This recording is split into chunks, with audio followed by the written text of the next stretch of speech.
നമസ്കാരം. നമ്മൾ ഇന്ന് നബിദിനാഘോഷത്തെ വിശദമായിട്ട് നോക്കാൻ പോവാണ്.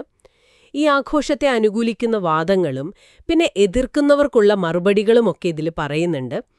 അപ്പോൾ ഇതിലെ പ്രധാന കാര്യങ്ങൾ എന്തൊക്കെയാണെന്ന് നമുക്കൊന്ന് നോക്കാം, അല്ലേ? തീർച്ചയായും.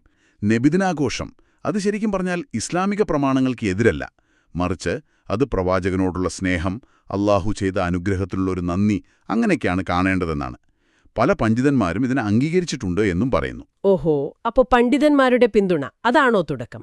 ആരൊക്കെയാണ് ഇതിൽ വരുന്നത്? അതെ, പിൽക്കാല പണ്ഡിതന്മാരായ ഇമാം അബൂഷാമ, പിന്നെ ഹാഫിസ് ഇബ്നു നാസിറുദ്ദീൻ ദിമഷ്കി, ഇബ്നു ഹജർ അസ്കലാനി, ഹൈത്തമി, ഷാ അബ്ദുറഹീം അദ്ദഹ്ലവി.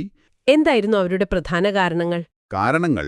ഒന്ന് പ്രവാചകനോടുള്ള സ്നേഹം തന്നെ, പിന്നെ അള്ളാഹുവിന്റെ അനുഗ്രഹമോർത്ത് നന്ദി കാണിക്കുക, അതുപോലെ അന്നേ ദിവസം പാവപ്പെട്ടവരെ സഹായിക്കുക, ഭക്ഷണം കൊടുക്കുക, അങ്ങനത്തെ നല്ല കാര്യങ്ങൾ.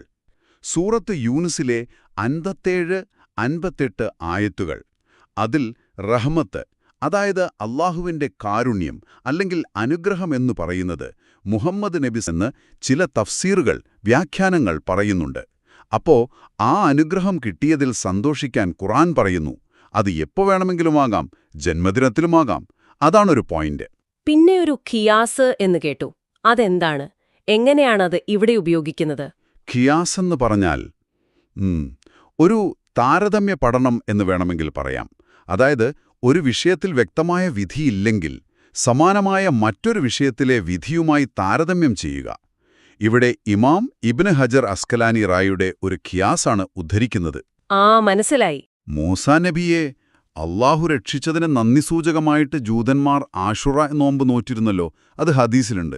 അപ്പൊ അതിനേക്കാൾ വലിയ അനുഗ്രഹമല്ലേ മുഹമ്മദ് നബിയുടെ ജനനം? അതുകൊണ്ട് ആ ദിവസത്തിൽ നന്ദി പ്രകടിപ്പിക്കുന്നതിലും തെറ്റില്ല.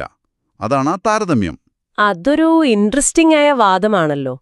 പിന്നെ അബൂലഹബിന്റെ ഒരു സംഭവം പറയുന്നുണ്ടല്ലോ, അതെങ്ങനെ ഇതിൽ വരുന്നത്? പറയുന്നുണ്ട്. അതായത് നബി സല്ലല്ലാഹു അലൈഹി വസല്ലമ ജനിച്ചപ്പോൾ ആ സന്തോഷത്തിൽ അബൂലഹബ് അവിശ്വാസിയായിരുന്നിട്ടുകൂടി തുവൈബ എന്ന അടിമയെ മോചിപ്പിച്ചു.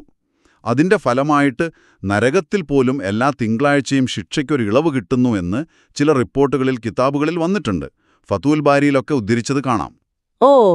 അപ്പോൾ ഒരു അവിശ്വാസിക്ക് പോലും നബിയുടെ ജനനത്തിലുള്ള സന്തോഷം കാരണം ഇളവ് കിട്ടുമെങ്കിൽ വിശ്വാസികൾ ചെയ്യുന്ന നല്ല കാര്യങ്ങൾക്ക് എത്ര പ്രതിഫലം കിട്ടും? പക്ഷേ ഇത് മതത്തിലില്ലാത്ത പുതിയ കാര്യം, അതായത് ബിദ്അത്ത് ആണെന്നുള്ള വാദമാണല്ലോ ഏറ്റവും പ്രധാനം. അതിനെങ്ങനെയാ കാണുന്നേ? അതെ, അത് പ്രധാനപ്പെട്ട ഒരു ചോദ്യമാണ്. ലേഖനം പറയുന്നത് ബിദ്അത്ത് എല്ലാത്തിനും ഒരേപോലെയല്ല പണ്ഡിതന്മാർ കണ്ടിട്ടുള്ളത് എന്നാണ്. ഇമാം ഷാഫിയെ പോലുള്ളവർ ബിദ്അത്തിനെ ഹസനത്ത് നല്ലത്, സയ്യിയത്ത് ചീത്തത് എന്ന് രണ്ടായി തരംതിരിച്ചിട്ടുണ്ട്.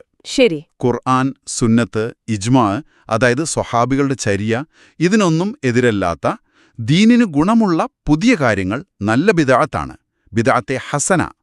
നബിദിനാഘോഷത്തിൽ ചെയ്യുന്ന സ്വലാത്ത്, ദിക്റ്, സ്വദത്ത, ഇതൊക്കെ നല്ല കാര്യങ്ങളല്ലേ? അപ്പോ ഇത് ആ ഗണത്തിൽപ്പെടുത്താം എന്നാണ് വാദം.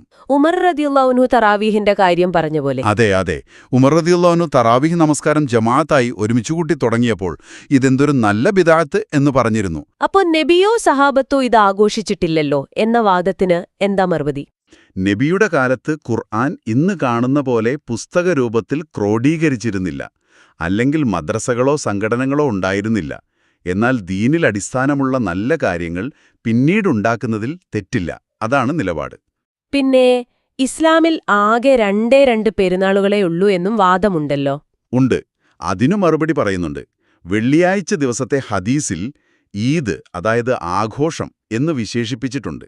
അത് ആദം നബിയുടെ ജന്മദിനമാണെന്നും പറയപ്പെടുന്നു. അപ്പോൾ പ്രത്യേക കാരണങ്ങൾ കൊണ്ട് സന്തോഷം പ്രകടിപ്പിക്കുന്നതിൽ തെറ്റില്ല. 2 പെരുന്നാളുകൾ നിർബന്ധ ആഘോഷങ്ങൾ, മറ്റുള്ളവ അനുവദനീയമായ സന്തോഷപ്രകടനങ്ങളാകാം. റബീഉൽ അവ്വൽ 12 നബിയുടെ വഫാത്തായ ദിവസം കൂടിയല്ലേ? അപ്പൊ എങ്ങനെ സന്തോഷിക്കും? ഇതൊരു ചോദ്യം സാധാരണ വരാറുണ്ടല്ലോ. ശരിയാണ്. ഇസ്ലാം പഠിപ്പിക്കുന്നത് അനുഗ്രഹം കിട്ടുമ്പോൾ നന്ദി കാണിക്കാനും വിപത്ത് വരുമ്പോൾ ക്ഷമിക്കാനുമാണ്. മരണത്തിലുള്ള ദുഃഖാചരണത്തിന് ഇസ്ലാം പരിധി വെച്ചിട്ടുണ്ട്. പക്ഷേ നബിയുടെ ജനനം എന്നത് എക്കാലത്തേക്കുമുള്ള വലിയ അനുഗ്രഹമാണ്. അതിന് നന്ദി കാണിക്കുന്നതിനാണ് മുൻഗണന നൽകേണ്ടത്. പിന്നെ നമ്മുടെ ഓരോ പ്രവൃത്തിയും നിയത്തനുസരിച്ചാണല്ലോ. നബിയുടെ ജനനത്തിൽ സന്തോഷിക്കുക എന്ന നീയത്തോടെ ചെയ്യുന്ന കാര്യങ്ങൾക്ക് അതിൻ്റെതായ പ്രതിഫലം കിട്ടും.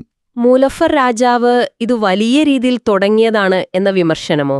ആ, രാജാവ് വലിയ ആഘോഷം സംഘടിപ്പിച്ചു എന്നത് ശരിയാണ്. പക്ഷേ അദ്ദേഹത്തെ ഇബ്നു കസീറിനെ പോലുള്ള പിൽക്കാല ചരിത്രകാരന്മാരും പണ്ഡിതന്മാരും പ്രശംസിച്ചിട്ടുണ്ട്. മൗലിദിന്റെ അടിസ്ഥാനം അതിനു മുമ്പുണ്ട്. അദ്ദേഹം അതിനെ വിപുലീകരിച്ചു എന്നാണ്. മൗലിദിൽ ഷിർക്കുണ്ടെന്ന ആരോപണത്തെക്കുറിച്ചോ? സുന്നികൾ സാധാരണ ഓതാറുള്ള മൗലിദ് കിടാബുകളിൽ അങ്ങനെയുള്ള ഷിർക്കൻ വരികളില്ല. പഴയകാല പ്രസിദ്ധീകരണങ്ങളിൽ നബിദിനത്തെ അനുകൂലിച്ചതും അബൂലഹബ് സംഭവം ആദ്യം കെട്ടുകഥയാണെന്ന് പറഞ്ഞവർ പിന്നീട് ഹദീസാണെന്ന് സമ്മതിച്ചതുമൊക്കെ ചൂണ്ടിക്കാണിക്കുന്നു. ഇമാം ഫാക്കിഹാനി ഇതിനെതിർത്തിരുന്നല്ലോ. അദ്ദേഹത്തിന്റെ വാദങ്ങളെ എങ്ങനെയാണ് കാണുന്നത്? അതെ, ഇമാം ഫാക്കിഹാനി ഇതിന് അടിസ്ഥാനമില്ല, സലഫുകൾ ചെയ്തിട്ടില്ല എന്നൊക്കെ പറഞ്ഞ് എതിർത്തിരുന്നു. പക്ഷേ അദ്ദേഹത്തിന്റെ വാദങ്ങളെ പിന്നീട് വന്ന ഇമാം സുയൂത്തിയെ പോലുള്ളവർ ഖണ്ഡിച്ചിട്ടുണ്ട്. ഇമാം ഹസ്തല്ലാനിയുടെ ഒരു അഭിപ്രായം പറയുന്നുണ്ട്, നബി ജനിച്ച ആ രാത്രി ലൈലത്തുൽ ഖദറിനേക്കാൾ ശ്രേഷ്ഠമാണ് എന്നാണ് അദ്ദേഹം പറയുന്നത്. അതിന് 3 കാരണങ്ങളും അദ്ദേഹം നിരത്തുന്നുണ്ട്. ചുരുക്കത്തിൽ ലൈലത്തുൽ ഖദർ നബിക്ക് ലഭിച്ച ഒരു രാത്രിയുടെ പ്രത്യേകതയാണ്. എന്നാൽ നബിയുടെ ജനനം എന്നത് ലോകത്തിനാകെ ലഭിച്ച അനുഗ്രഹത്തിന്റെ ഉത്ഭവമാണ്. അതാണ് ആ ശ്രേഷ്ഠതയ്ക്ക് കാരണം. അപ്പോ ചുരുക്കി പറഞ്ഞ നബിദിനാഘോഷം ഇസ്ലാമിക പ്രമാണങ്ങളുടെ വെളിച്ചത്തിൽ സാധുവായ ഒന്നാണ്. അത് പ്രവാചക സ്നേഹത്തിന്റെയും നന്ദി പ്രകടനത്തിന്റെയും ഭാഗമാണ് എന്ന് സ്ഥാപിക്കാനാണ് ഉടനീളം ശ്രമിക്കുന്നതല്ലേ? ഇതിന് എതിർക്കുന്നവരുടെ പ്രധാന വാദങ്ങൾക്ക് വ്യക്തമായ മറുപടികളും നൽകാൻ ശ്രമിക്കുന്നു. അതെ, തീർച്ചയായും. പണ്ഡിതന്മാരുടെ അഭിപ്രായങ്ങൾ, ഖുർആൻ ഹദീസുകളുടെ വ്യാഖ്യാനങ്ങൾ, ഖിയാസ് പോലുള്ള അടിസ്ഥാന തത്വങ്ങൾ, ചരിത്രപരമായ കാര്യങ്ങൾ ഒക്കെ വെച്ചാണ് ഈ സാധൂകരണം. അതേസമയം തന്നെ വിമർശനങ്ങളുടെ മുനയൊടിക്കാനും ശ്രമിക്കുന്നുണ്ട്.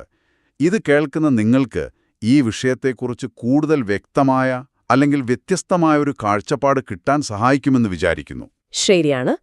മതപരമായ കാര്യങ്ങളിലെ വ്യാഖ്യാനങ്ങൾ കാലത്തിനനുസരിച്ച് എങ്ങനെ മാറുന്നു, ഓരോ വിഭാഗവും അവരുടെ നിലപാടുകൾക്ക് എങ്ങനെയാണ് പ്രമാണങ്ങളിൽ നിന്നും ചരിത്രത്തിൽ നിന്നുമൊക്കെ ബലം കണ്ടെത്താൻ ശ്രമിക്കുന്നത് എന്നൊക്കെ നിങ്ങൾക്ക് തുടർന്നാലോചിക്കാവുന്ന ഒരു വിഷയമാണ്.